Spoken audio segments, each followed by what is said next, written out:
and welcome back to my series examining Missing 411, Western United States and Canada by the author David Paulides. Today we'll be looking at the Oregon chapter of the book.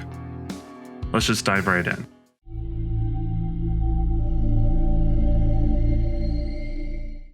Celia Barnes, who was 53 years old at the time, went missing on Sunday, September 1st, 2002, from Gold Hill, Oregon.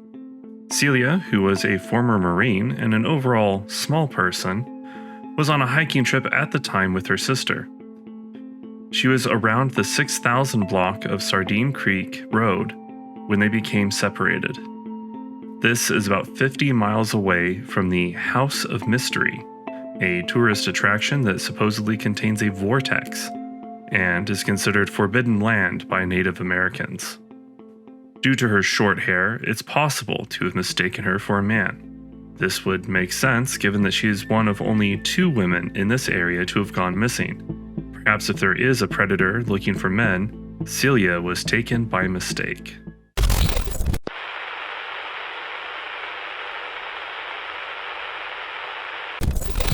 According to her Charlie Project entry, Celia preferred to go by Darlene. Personally, I don't think that Darlene looks like a male, but I'll let you decide what you think. You might be looking at these pictures and say to yourself, wait, is that what he meant by short hair? Yes, it would appear so. And as you've likely guessed, the buzz head is due to her undergoing chemotherapy for her lymphoma. The medication that she was on for this condition could have caused disorientation, and she had a need of other medical equipment that she did not have with her when she went missing. She was also physically impaired in the sense that she had a limp. Next, we'll talk about the circumstances around how she went missing. She didn't just somehow get separated from her sister, they intentionally split up to look for aluminum cans. They were supposed to meet back at the car, but Darlene never showed up. Search dogs tracked her to the off-ramp around Interstate 5. The ski pole that she had been using as a walking stick was found by somebody who was not considered a suspect in her disappearance. I did see a YouTube video that referenced another time where Darlene went missing, and a search was launched to find her, but she showed back up under her own power and was actually upset that such a fuss had been made over her being gone. As such, when she disappeared this time, there was a delay of 30 hours before she was reported missing, so as not to anger her when they thought she would just show up. I wasn't able to confirm that information, but if true, that would obviously cause a big hindrance to the case. I did also submit a Freedom of Information Act request to the Sheriff's Department and was told that my request would be forwarded on to those who may be able to answer my questions. However, that was some time ago and subsequent emails have not been answered.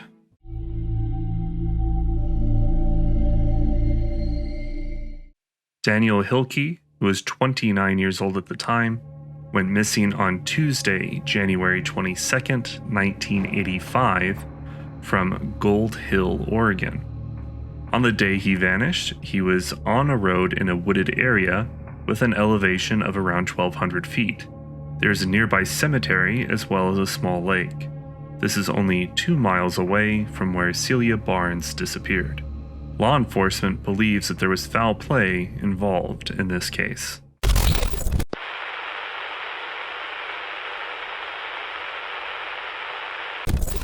Daniel was 38 years old at the time of his disappearance, not 29. I thought that it was interesting that David Paulides just comes out and says that foul play is suspected without offering up any alternatives or providing further context. So I looked into it, and here's what I found. At the time of his disappearance, Daniel was under investigation by the IRS. His home was searched, and a large amount of cash was found. It is posited that while it's possible Daniel left of his own accord to dodge the investigation, that wasn't very likely considering he left that much money behind. I did submit another Freedom of Information Act request, but again, there's been no movement on that. I will make an update video if I get more information.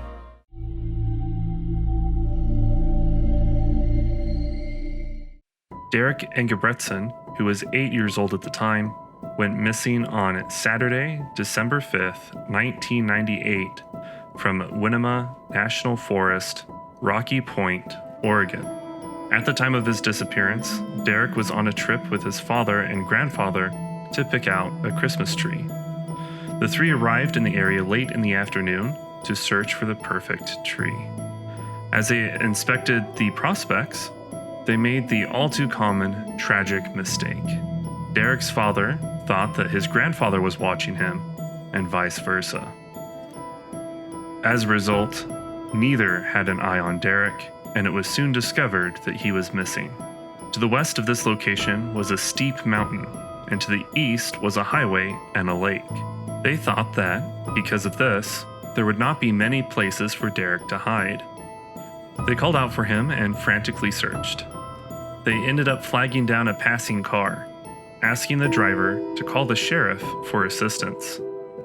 It was at this point that a storm hit the area. It began to snow. The snow turned to a blizzard, which crippled the search effort. The timeline goes something like this. 4:38 p.m., the temperature is 23 degrees and the snowfall is heavy. 5:01 p.m., still no deputy on site due to the storm slowing traffic. State police are called. 5:04 p.m., search and rescue are contacted, but at 5:36 p.m., they respond that there is a whiteout and they're currently having their annual Christmas party. 6:30 p.m., the first law enforcement officer arrives on scene. More arrive at 7. 7:31, the snow stops. 8:25, the sheriff is asked when search and rescue will be on scene. He responds that there is no estimated time of arrival due to the weather. 9 p.m., search and rescue arrives with the first few members, with more following 30 minutes later. By this point, it has been more than 5 hours since the original 911 call. When the weather was more clear, the Air Force deployed a helicopter equipped with infrared to scan the area, but it turned up nothing of value. The search went on for days, but Derrick was never found. The search did, however, uncover some interesting things. There was a makeshift shelter discovered, made with large logs from fallen trees. The dogs did not detect Derrick's scent at the site, however. They also found, on the same mountainside, shoestrings, a torn shirt, and eyeglasses. This indicates how thorough the search was. There have been many theories about what may have happened to Derrick, ranging from kidnapping at the nearby highway to falling through the ice at the lake and drowning. The theory of drowning is not credible for 2 reasons. First, his body has never surfaced. Second, he would not have crossed the road knowing that his family was on the side that he was currently on. Here, Politis notes that he himself has visited the site and says that there's very little traffic in the winter.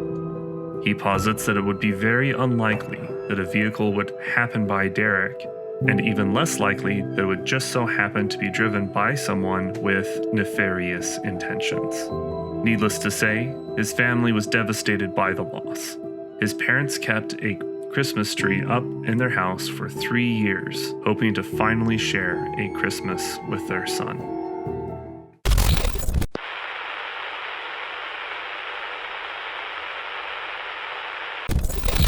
The way that Derrick went missing is not quite so simple as the father and grandfather believing that the other was watching Derrick. You see, Derrick was used to being outdoors, and from the articles that I've read, this appeared to be a point of pride to both men.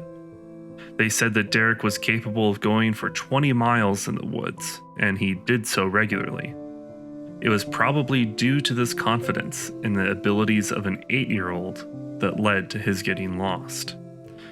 You see, Derrick's grandfather was keeping an eye on him, and Derrick's father knew it.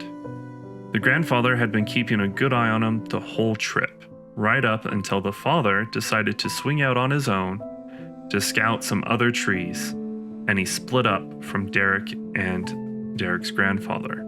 After a short time, the grandfather realized that the dad did not take his axe with him.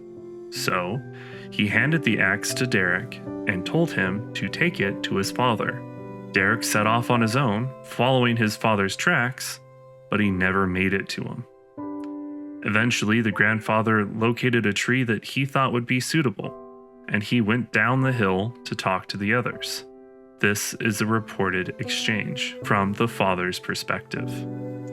Quote, "Dad was coming down the hill and said he had a tree. I asked him, where was Derrick?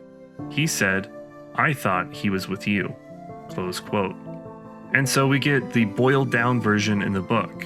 I think the context about how it all happened is incredibly important, and that's a really big thing to leave out. I might even be tempted to call it misleading if Pilates was aware of these circumstances and chose not to report on it. As for the storm, it was already in the area, preventing even his father and grandfather from following any tracks. This could also explain why Derrick was unable to follow his father. This also puts into question if Derrick really wouldn't cross the road. From what I've read, it appears as though the car was parked on the road, and the hill that Pilates talks about being on the east is where Derrick and his family were looking for a tree. In other words, he very well could have either gone up the steep hill, since that's where he already was, or, more likely in my opinion, he could have gone down the hill to the road and the car, possibly crossing it in search of his father. After all, he and his grandfather were uphill from his father, which would indicate that his father had gone towards the road, and that's where Derrick was trying to find his father. Moving on to the so-called shelter, it almost doesn't matter at this point, but the site was clarified to just be naturally fallen trees. As for the search itself, it was indeed very slow to start, as reported in the book. The lag time was around 5 hours, which is just incredible to me. And that's 5 hours after the call, not 5 hours after he went missing. I have put in a Freedom of Information Act request for the records from the sheriff, but I imagine this will be denied, as every other request I've sent in to this particular sheriff has been. Denied in the sense that they just are refusing to speak to me anymore or get back to me at all. But it would be interesting to me if there's a more reasonable explanation for the delay. A Christmas party just seems like such an outlandish thing to say for a reason not to search for an 8-year-old. And so I would love to see if that is actually the case. The theory about Derrick being kidnapped started out as many do in these cases. His parents knew that that was the only way Derrick was still alive. There's more evidence to suggest that kidnapping is actually more likely here than in other cases, however. In 2004, a convicted sex offender confessed to seeing Derrick on the road, abducting him and killing him. He said he buried the body and took law enforcement out into the woods where he said the body would be, but did little to point them to an exact spot. Derrick's body was never found, and the felon just said it was dark, so he couldn't really remember exactly where it was because, after all, he was in a hurry. He later recanted his confession. Again, this is surprisingly common for people to just falsely confess to crimes that they didn't commit, but there is always the chance that this is not one of those cases. From what I've read, I believe he is still the prime suspect, but given how much time has passed, I'm not sure how valid the term prime suspect is. At the time of recording, this case is still unsolved.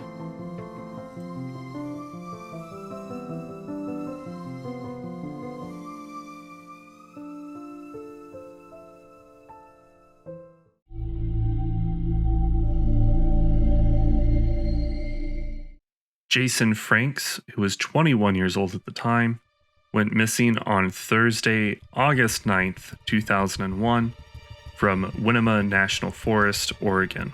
On the day that Jason went missing, he was out camping with 5 of his friends in the Beaver Marsh area.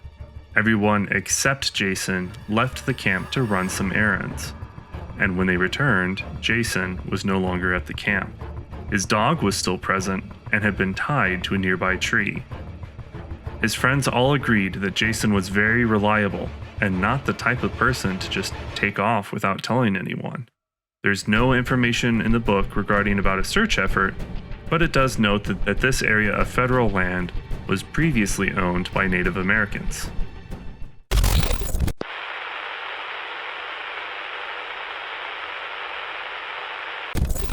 Ignoring that all of America once belonged to Native Americans, well, at least in the modern sense anyway, as I believe that most Native Americans would have disagreed that land can be owned at all, let's see what we can find about Jason.